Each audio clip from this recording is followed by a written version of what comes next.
gusto encontrarnos por aquí de nuevo. Mi nombre es Nadia y les doy la bienvenida a las alumnas y los alumnos de lengua materna de segundo grado de secundaria. Antes de iniciar, les recuerdo que debemos seguir cuidándonos, lavándonos frecuentemente nuestras manos con agua y abundante jabón, usando el cubrebocas adecuadamente, cubriendo nariz y boca. Y aunque juntos, guardar y pedir la sana distancia. La salud es lo primero. Además, no hay que dejar de hacer ejercicio en casa. Hola, soy la profesora Perla Karina Ruiz Rubio. Es un gusto estar contigo, Nadia, y efectivamente, es un gusto encontrarnos por aquí en una sesión más de Lengua Materna 2. En esta ocasión hemos titulado esta sesión La belleza está en la variedad. Vamos a identificar semejanzas y diferencias en el vocabulario de la lengua española, lo que la hace una lengua rica y llena de matices de la que nos hemos de sentir orgullosos. Vivimos en un gran país y en norte, sur, este y oeste se utilizan variaciones del español que vamos a conocer juntos. Nuestro aprendizaje esperado es investigar sobre la diversidad lingüística y cultural de los pueblos hispanohablantes y tiene como propósito identificar semejanzas y diferencias en vocabulario.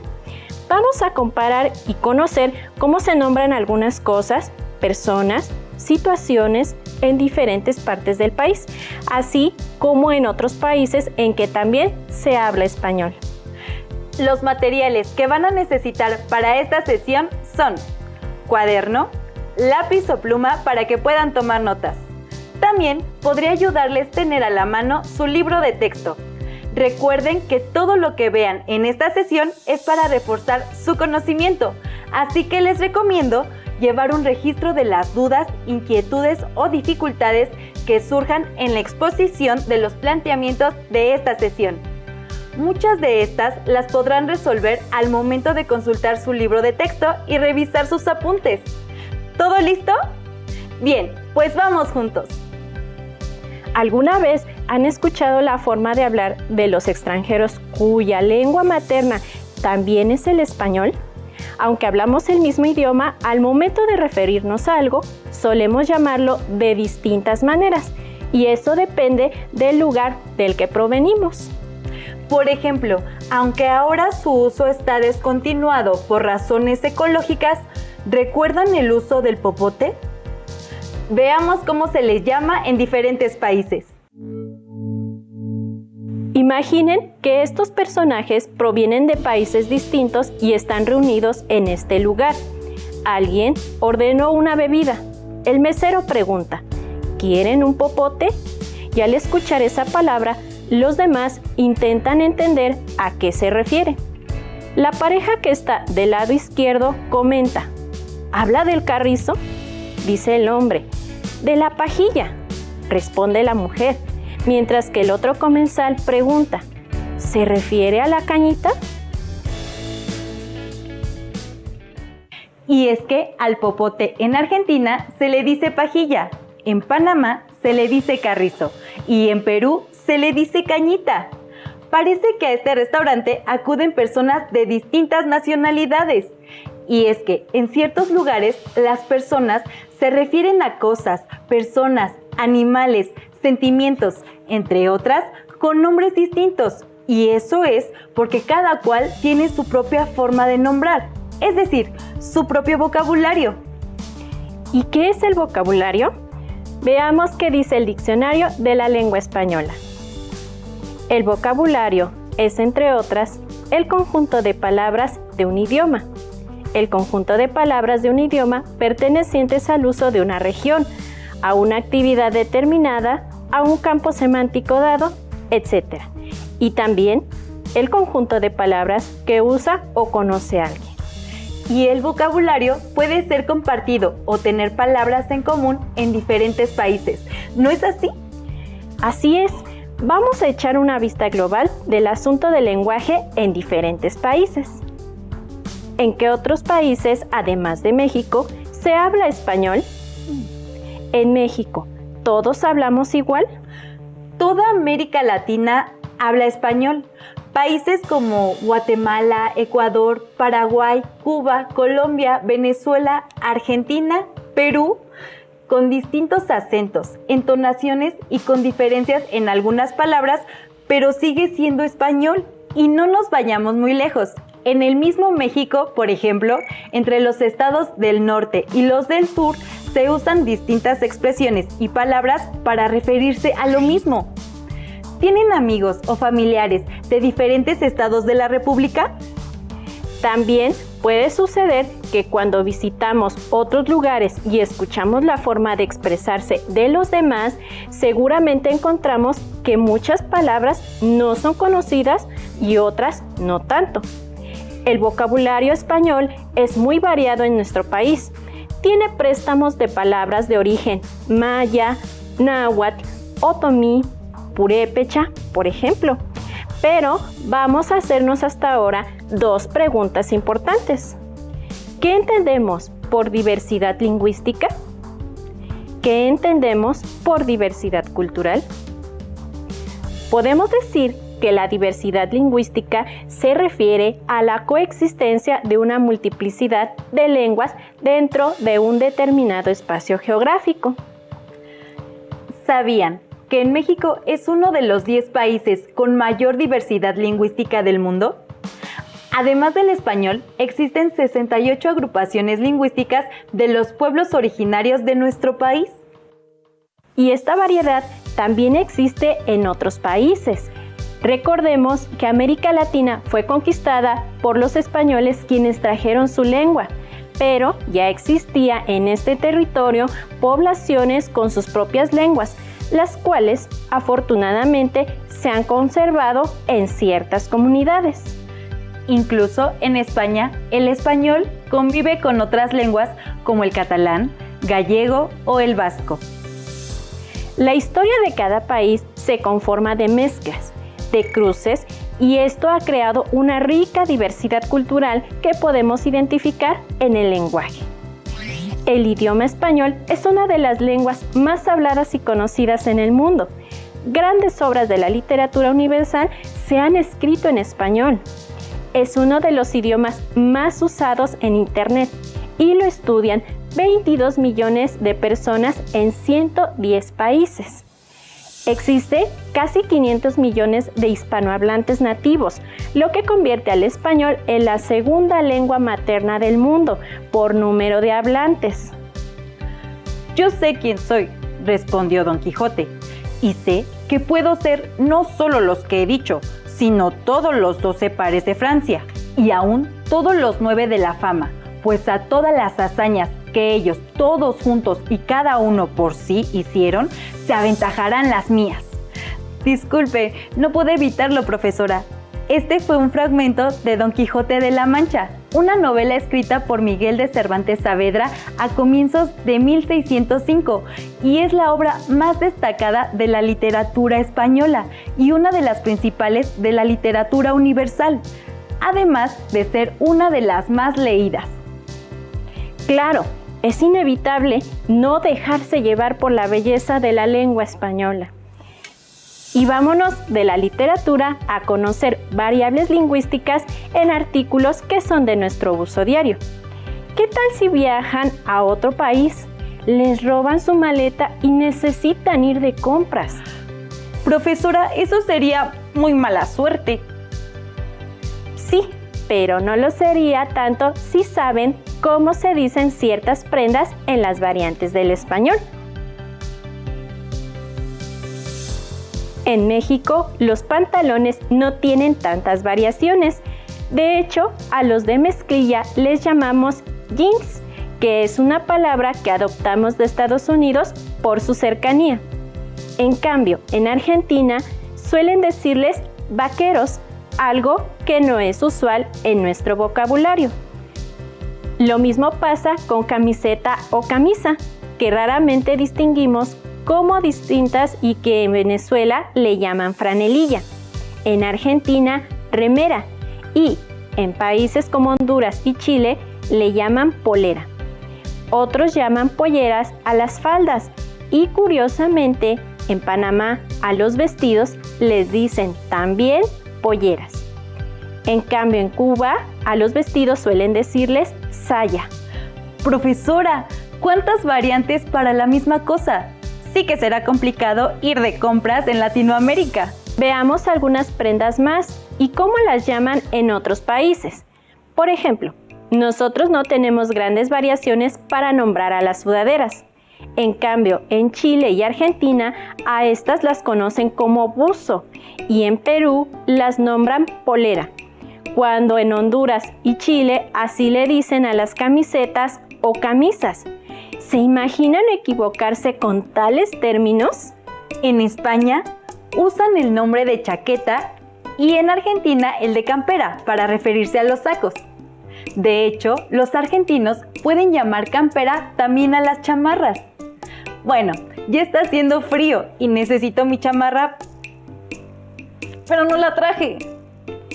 Otra palabra curiosa es que nosotros, para protegernos los pies del frío, usamos calceta para lo largo y los calcetines para nombrar lo corto. Incluso decimos tines. En España a los calcetines les llaman medias, cuando una media para nosotros es otra cosa. También en España a los abrigos les dicen sobre todo y se escribe junto. En Argentina a las camisetas de tirantes les dicen musculosas. Y mi pregunta es, si no estoy musculosa, ¿podré usar una musculosa? Definitivamente también ir de compras de ropa en España será divertido. Vamos a hacer una actividad que les ayudará. Observen el siguiente diálogo y sustituyan por el nuevo vocabulario que estamos aprendiendo. Luis, ¿me acompañas de compras? Quiero comprarme una. ¿Otra palabra para falda? Bueno, ¿no tardarás mucho? Así aprovecho para comprarme un par de... ¿Otra palabra para calcetines? ¿Y una nueva? ¿Otra palabra para camiseta?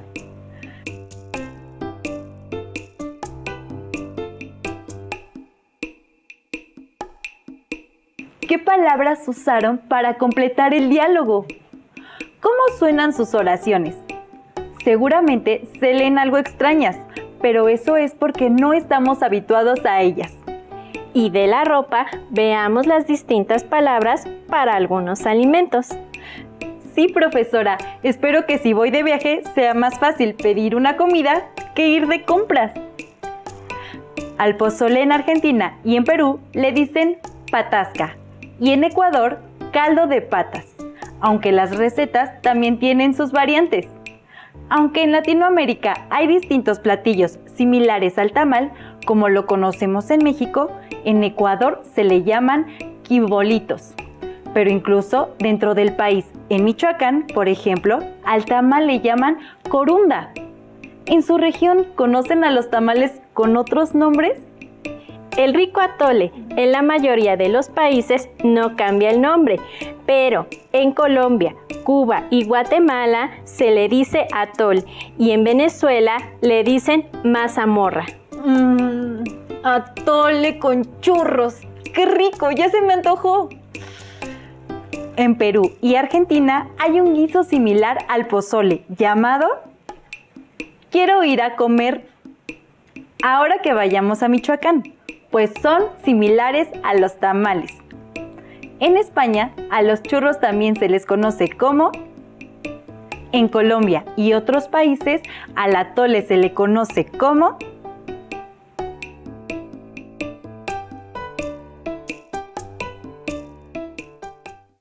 ¿Qué tal? ¿Lograron sustituir los nombres de los alimentos? Muy bien. Profesora, sí que es variado el vocabulario en México, España y América Latina. Espero tengan panchos. Se me antojan. Sí, también tenemos el pay de Lima, que el otro día le gustó. ¿Tiene torta de cambur aún? Este tinto está bueno, voy a pedir otro. ¿Quieren saber cuál es el verdadero antojo de cada uno de los comensales? Un tinto es un café en Colombia, un hot dog es un pancho en Argentina. Un plátano es un cambur en Venezuela. Y al limón le dicen lima en Argentina.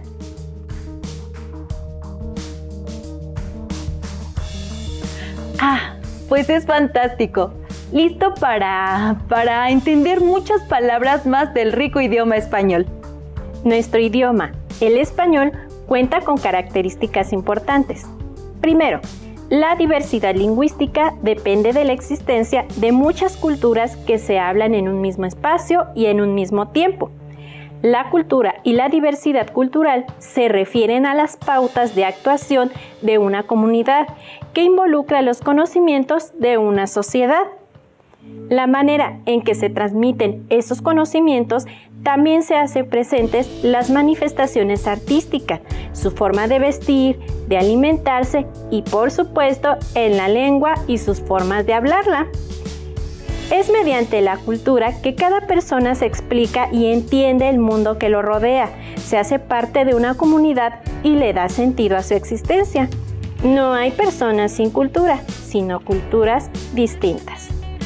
Nos damos cuenta que la diversidad lingüística y la diversidad cultural son aspectos inseparables, es decir, no se entienden uno sin el otro, pues en el lenguaje y el vocabulario nosotros mostramos parte de nuestra cultura y a partir de él entendemos, conocemos y nombramos el mundo que nos rodea.